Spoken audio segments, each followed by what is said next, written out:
Life's issue of 24 April 1950 was the usual potpourri: the wedding of Franco's daughter and a lavish pictorial on the art of El Greco, an analysis of foreign policy by John Foster Dulles, Averell Harriman's new advisor, and a story on Bob Hope's first television show.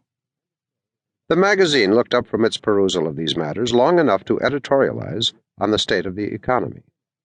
Life liked what it saw. 4 years ago, the editors wrote, the U.S. was hip-deep in a post-war boom, and the news today is that it is still smack in the middle of the same boom.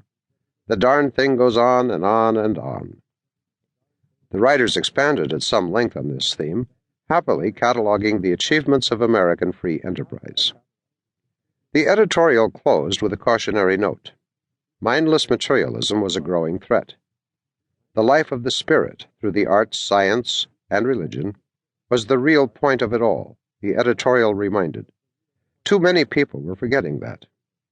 Are the American people really coming to value prosperity as a means to the larger good?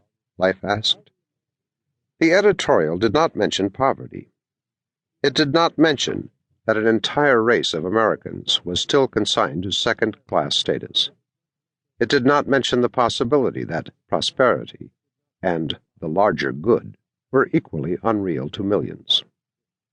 Life was not alone.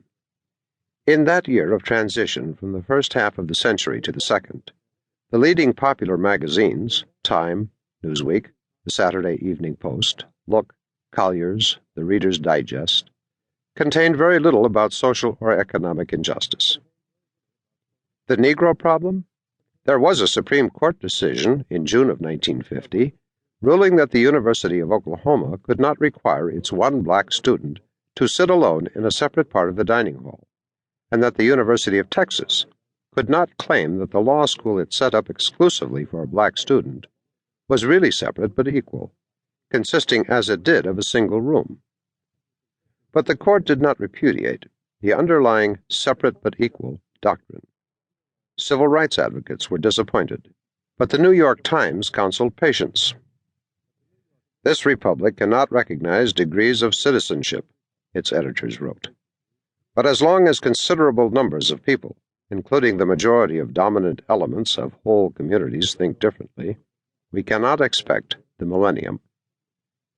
The editorial in the nation's most prestigious newspaper did not ask for a stronger stand by the court or urge new civil rights legislation. Rather, the editors concluded, the situation calls for a period of education. How long a period, no one can say.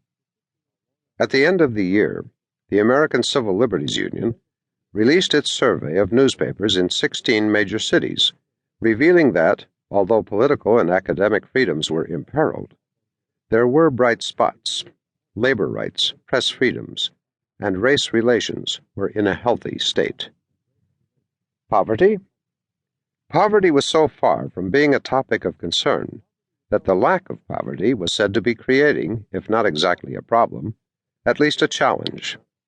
Philanthropists would have to start being more creative in finding useful things to do with their money, wrote the head of one large foundation, now that most of the crushing burden of relieving destitution has been removed from the shoulders of the individual giver to those of society, where it belongs.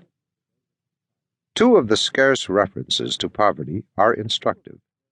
The first was in a small journal, which was at that time well to the left on the American political spectrum, the New Republic. In a 15-page State of the Union editorial, with which it opened the new year, the magazine included a subsection entitled The Lowest Third, referring to the 10 million American families who earn less than $2,000. But the writers could not muster much indignation. The subsection on the lowest third was buried in the middle of the editorial. The word poverty was not used. Aspirations for reform were modest, acknowledging that some of the causes for the condition of the lowest third are beyond the power of any Congress to solve. The magazine asserted only that many of the unskilled could do better if given the chance. The New Republic's prescription was for the President to create a special commission on labor training, a national scholarship program, and a Fair Employment Practices Commission.